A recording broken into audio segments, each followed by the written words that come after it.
We can all agree that the transfer portal is full of chaos, can't we? NIL, agents, and a whole litany of other issues. But the good news for BYU is they're flying above the fray.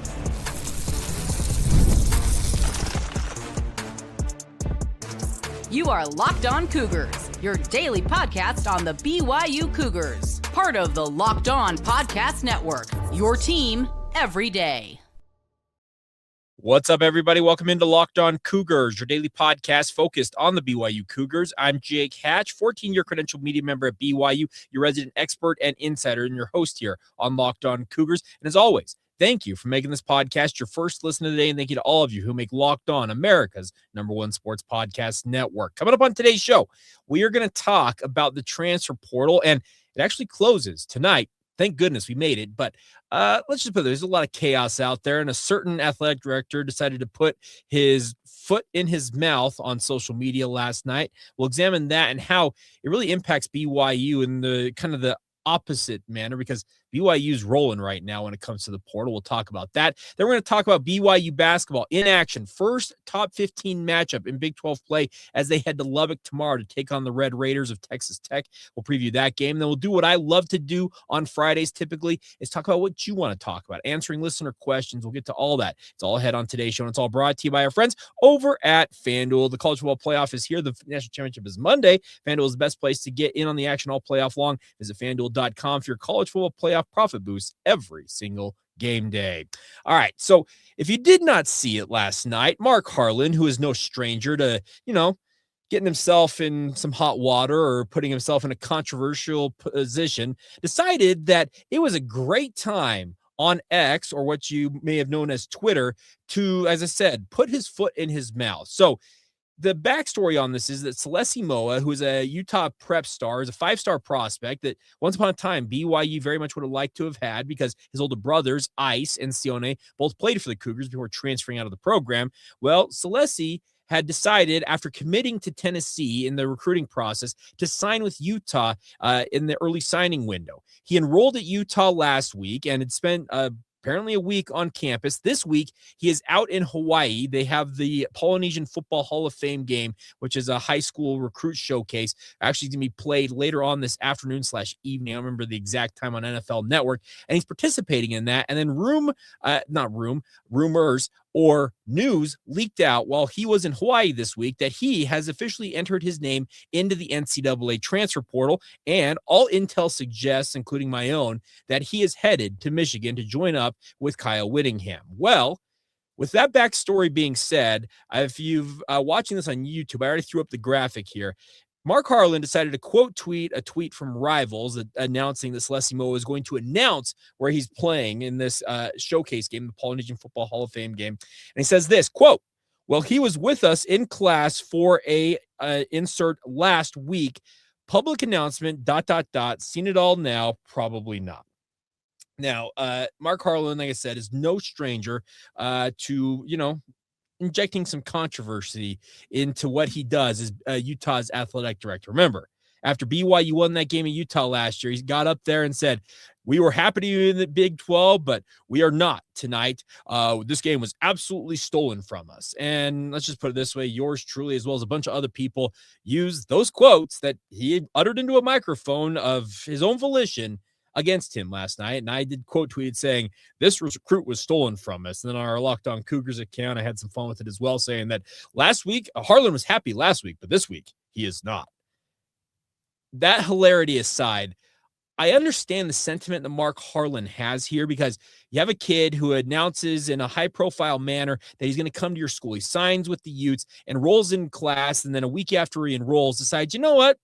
I'm going somewhere else. I get the frustration. Trust me, I do get the frustration there. But this is objectively a bad look for a sitting athletic director to be chirping at an 18-year-old who's, by the way, Ben Moa, their father, speaking of the Moa family, Ben is an all-time legend at Utah. So you're ruining an alumnus relationship with the university's alma mater over his son spurning your university to go play for another school. The simple fact of the matter is the transfer portal is full of chaos. We have agents running amok. We've got parents, high school coaches, uncles, aunts. It doesn't matter who it is, all causing all kinds of ruckus out there. And I don't pretend, I'm not going to try and say I know exactly why Celeste Moa decided after a week that he's not going to play at Utah. And in fact, he's going to hit the transfer portal, as I mentioned. All indications are he's going to pick Michigan. But the simple fact of the matter is, if you're BYU, aren't you feeling really good about BYU's position right now? Because you should be. Think about this. I'd be hard-pressed, and in fact, I will put it on the record right now. I do not think there is a single other college football program, I don't care at any level, that went whatever number of high-profile guys on BYU's roster that they could retain, that they retained every single one of them. And that's exactly what BYU did. Utah, on the other hand, has their second highest recruit all time if you go by recruiting rankings, because Celeste, they have Kelvin Obot, who is the highest ranked, I believe, of all time. And Celeste Moa was supposed to did sign with them, enrolled, is now leaving the program. Utah's getting ripped apart at the seams by the chaos of the transfer portal. And yes, by their former head coach, Kyle Whittingham. And yes, Kyle Whittingham did do a number on BYU. He took their defensive coordinator in Jay Hill. He took the cornerbacks coach, Jernaro Gilford. But beyond that, I think some of those players that I'm sure that Witt, Jay Hill, and others maybe thought might follow them to Ann Arbor from BYU, not a one of them did that. That goes to show that BYU, I say it all the time on this podcast, it's one of my, I think, catchphrases now. BYU is one of the most portal-proof programs, the 3Ps, portal-proof programs, I should say, in all of college football. And we're lucky, if you're a Cougar fan, to have that very thing. It screams that Kalani Sitake has built this program the right way. He is a player's coach. It does not mean that he lets the players run amok and the inmates are running the asylum. That doesn't fly under Kalani Sitake's direction. He ensures that he has player leaders in place, that they set the tone, the culture, and dole out punishment as it is to make sure that everybody stays in line, but it has the net positive impact that BYU has run a 23-4 record the last 2 years and looks set up based on how many guys they've retained, the players they've brought in, and more players that are inevitably probably going to join this program.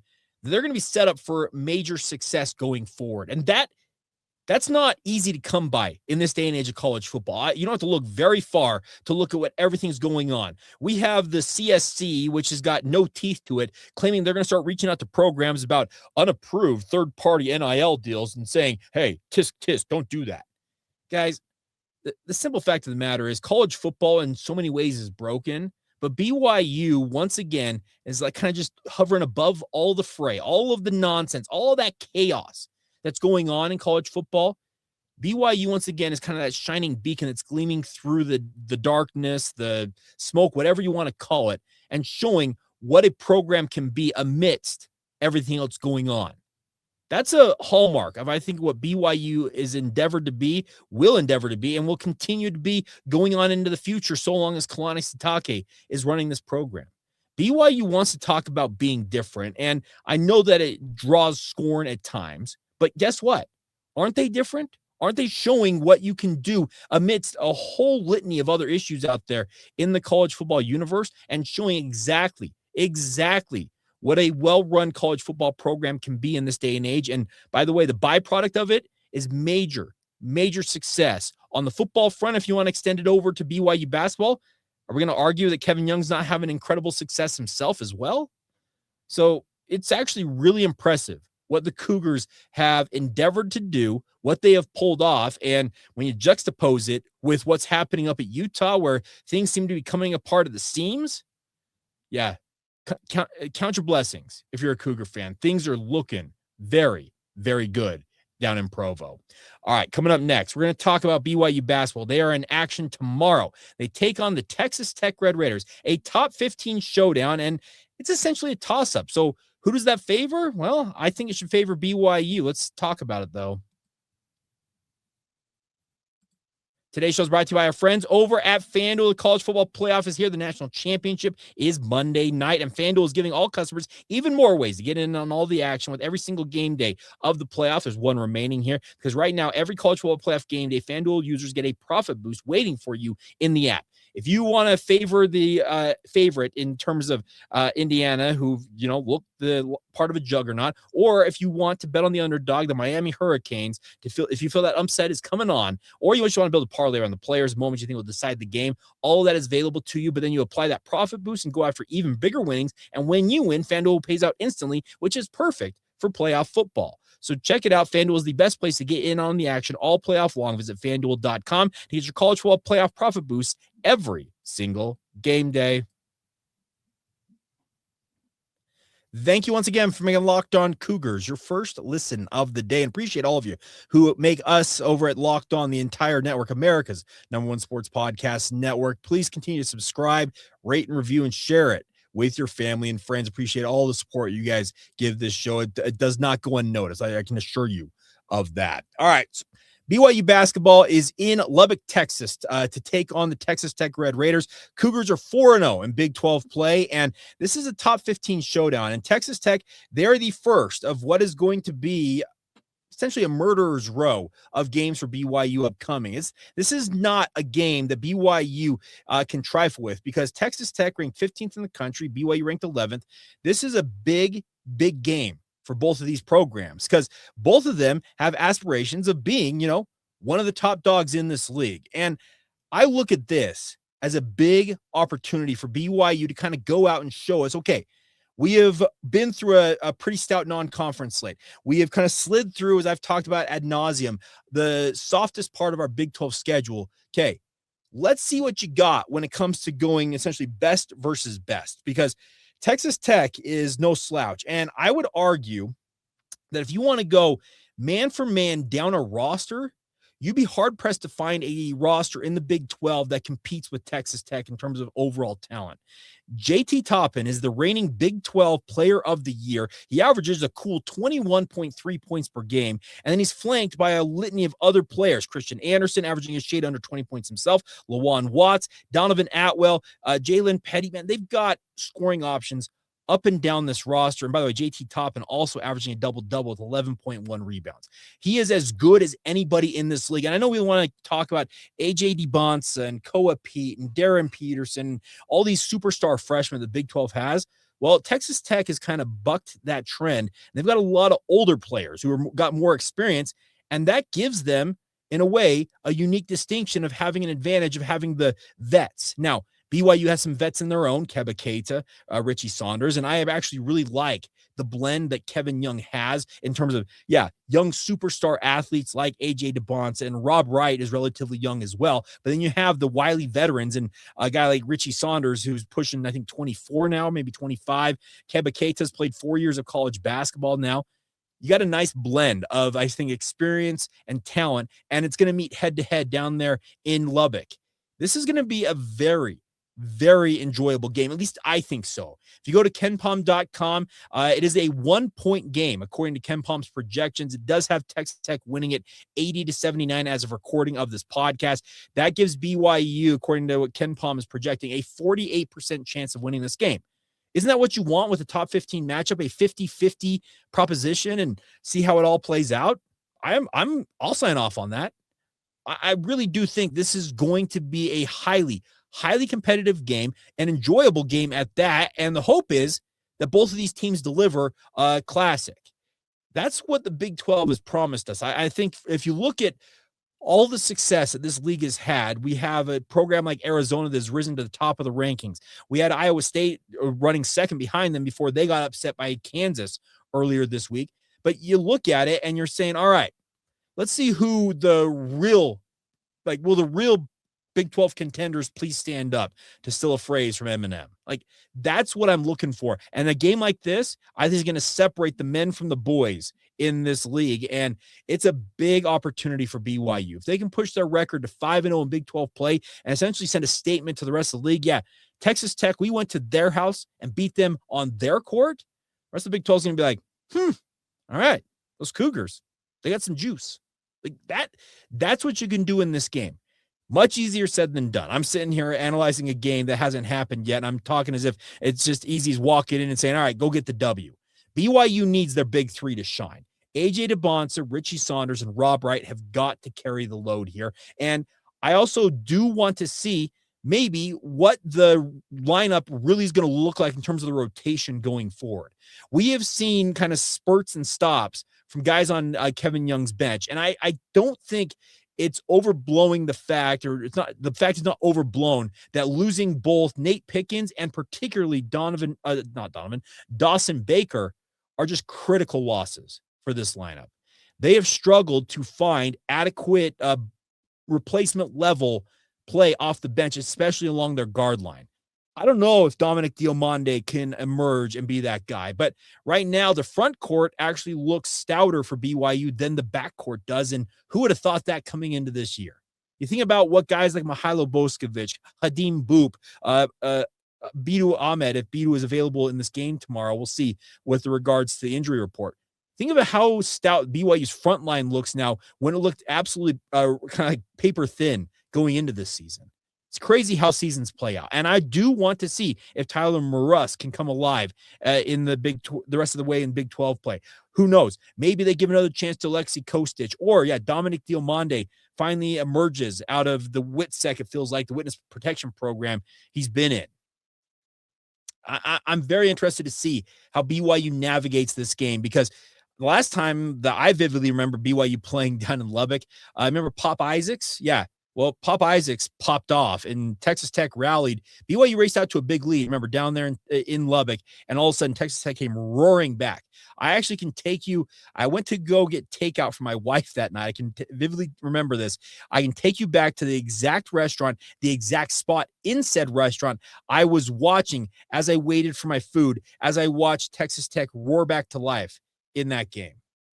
It's crazy how games like this stand out, and it's not going to be an easy one.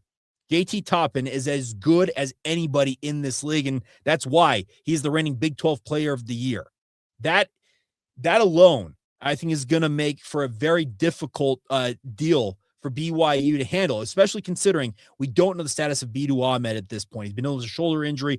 Xavier Staten also was unavailable, so the front line was thinned out considerably, especially at the 5 spot. But I did appreciate against TCU that Mihailo Boskovic showed that he's more than just an offensive machine. He actually could play some stout defense. And Hadim Boop, I thought, also had some very, very strong moments as well. So you hope that BYU can counter what Texas Tech can throw at them. But having two guys, Christian Anderson and JT Toppin, who combined for 40 points every single night, that's talking about a two-headed monster you're going to have to combat if you're the BYU basketball program. And I don't envy Kevin Young trying to figure out a way to slow these guys down. I fully expect that BYU is going to use a myriad of different defensive arrays, whether it's the three-quarter court pressure, half-court traps. I'm sure they'll run some zone at these guys to just try and mix it up. And that's Will Voigt's specialty in terms of being the defensive coordinator. He's the guy who calls out BYU's defenses from the sideline. But this is going to be an electric atmosphere down there at United Supermarkets Arena in Lubbock. I'm fully expecting the crowd to be at full throat, full tilt. And if BYU football got the Texas Tech experience earlier this season playing down there in Lubbock, guess what? BYU basketball, they can just kind of look at that and say, wow, that's exactly what we should expect as well as we head into this matchup. I think the margin is super razor thin. And for me, there's three things, I guess, real quick, that I would be looking for if I'm BYU in terms of what I would like to see if I want to see them win this game. Number one, turnovers, 10 or less. If you go double digits in turnovers, I don't fancy BYU's chances in a game that it projects to be as close as this one is.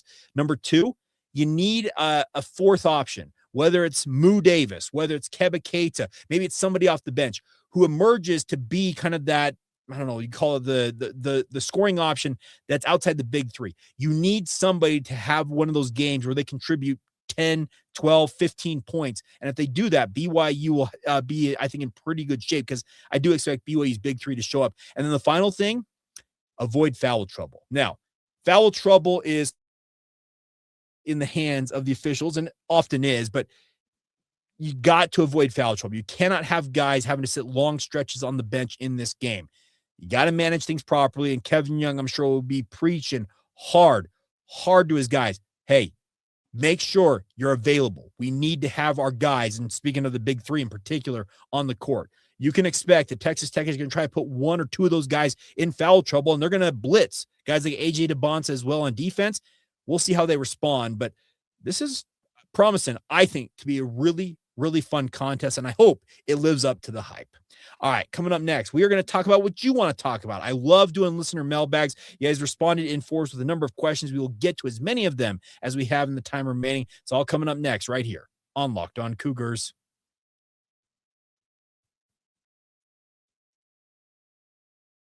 Thank you once again for making Locked On Cougars your first listen of the day. If you have not signed up for the Locked On Cougars Everydayer Club, I would encourage you guys to do so. Get the inside scoop on all things BYU. Get access to audio, ad-free audio episodes wherever you get your podcasts. Access to our members-only Discord service. You can get swag like I'm wearing if you're watching this on YouTube. Locked On pullovers, t-shirts, hats, hoodies, beanies, all that stuff available to you as a member of the Everydayer Club. Go to lockedoncougars.supercast.com if you want access to that today, or click the link in the show notes below. All right, so BYU is going into a big weekend, especially when it comes to basketball, but you guys asked questions mainly about football, as I would imagine, but let's get to as many questions as we have in the time remaining. Now, Cougar Forever and Mateo36 BYU asked this: is Justin Enna still expected to be on staff next year? Okay, I was of the opinion, because it's been pretty well reported out there, if not rumored, that Justin Enna is no longer going to be BYU's linebackers coach. Now, that won't be officially set in stone until we get an official announcement from BYU, but I do expect at this juncture, because when I heard that he was essentially being moved out of that linebacker spot, I said, okay, well, maybe they're moving on from him.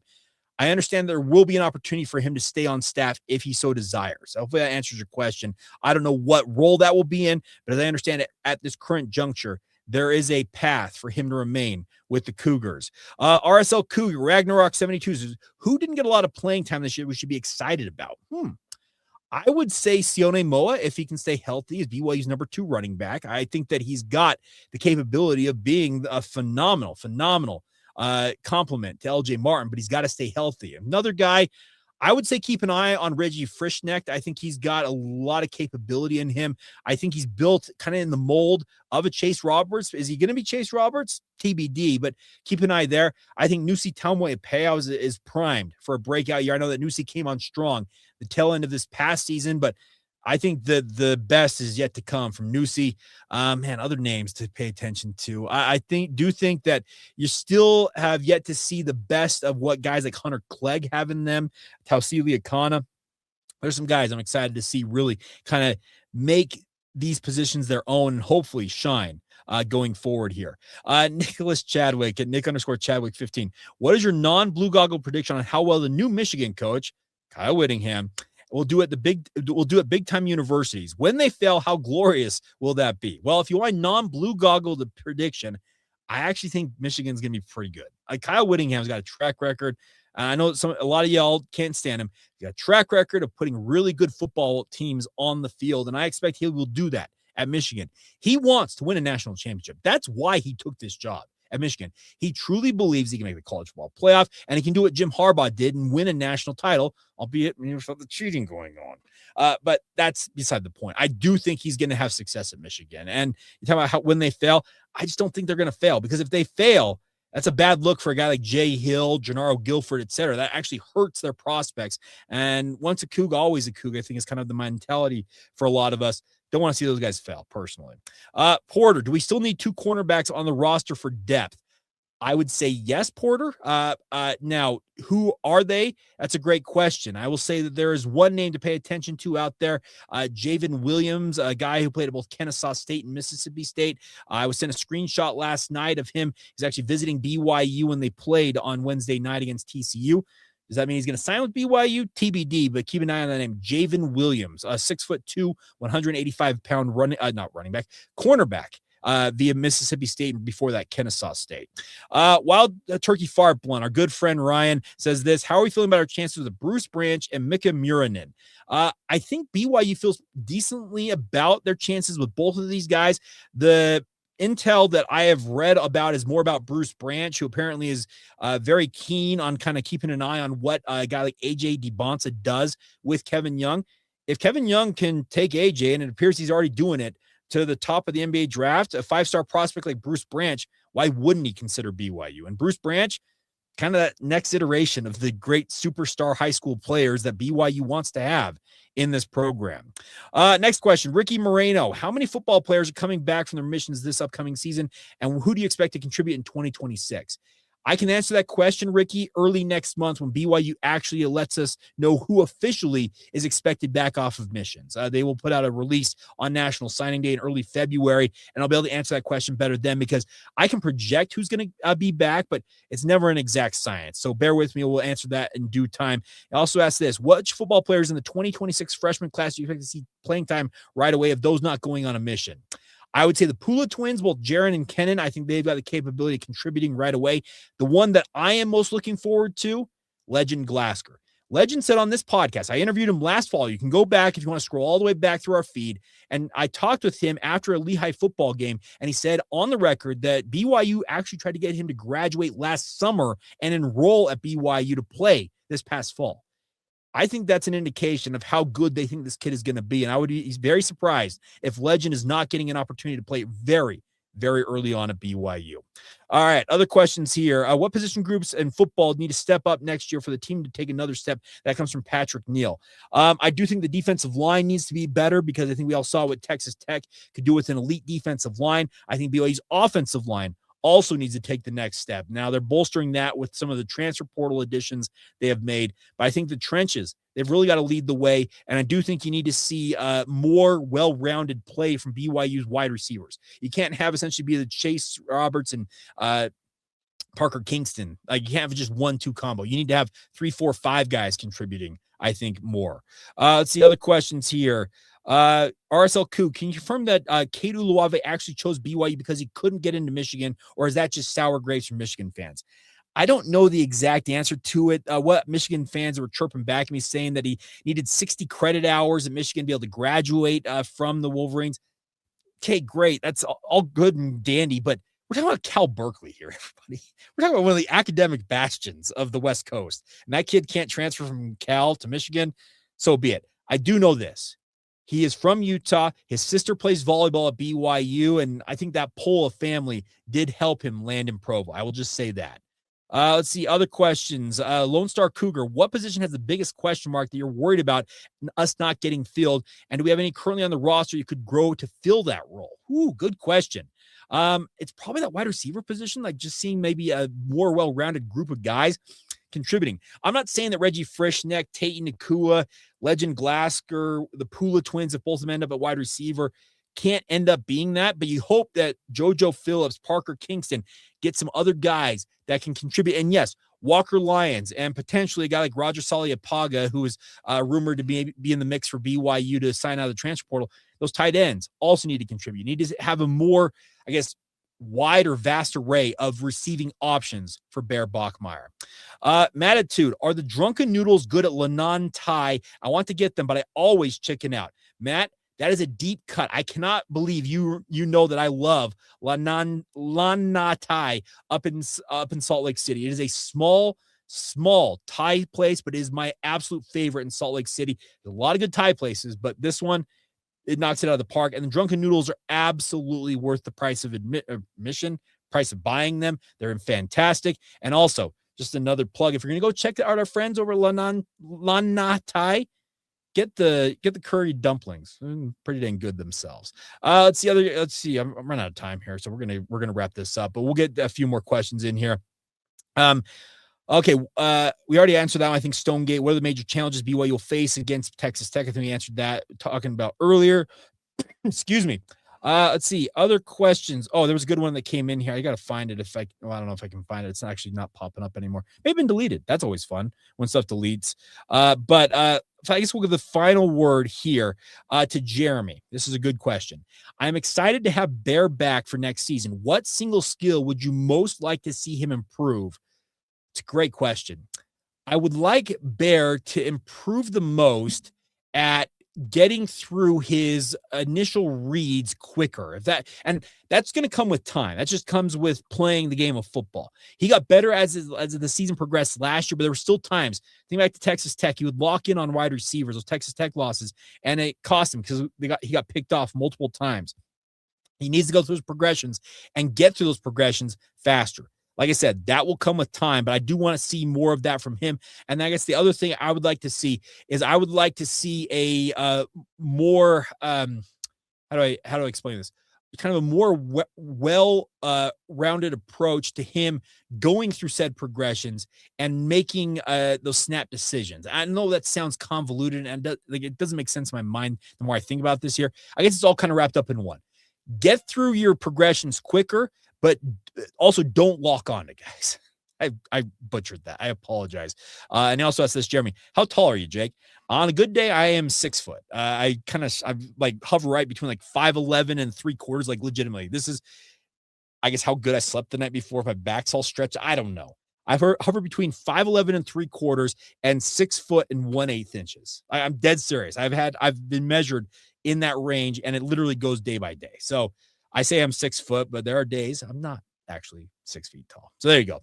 We'll wrap it up there. But as always, thank you for all your support of the podcast. Hope you guys have a fantastic weekend. We will do a postcast after this Texas Tech game tomorrow evening, and who knows what other news might break, and we'll cover it all then. And obviously, we'll be back next week as we do every single day, covering all things BYU guys, BYU for you guys out there in Cougar Nation. So as always, thank you for making Locked On Cougars your first listen today. Go make your second listen. Our friends over at Locked On Big 12 or Locked On College Football. Both Drake and Spencer absolutely killing it in their own right. And of course, come back tomorrow and be an everydayer right here on the Locked On Cougars podcast.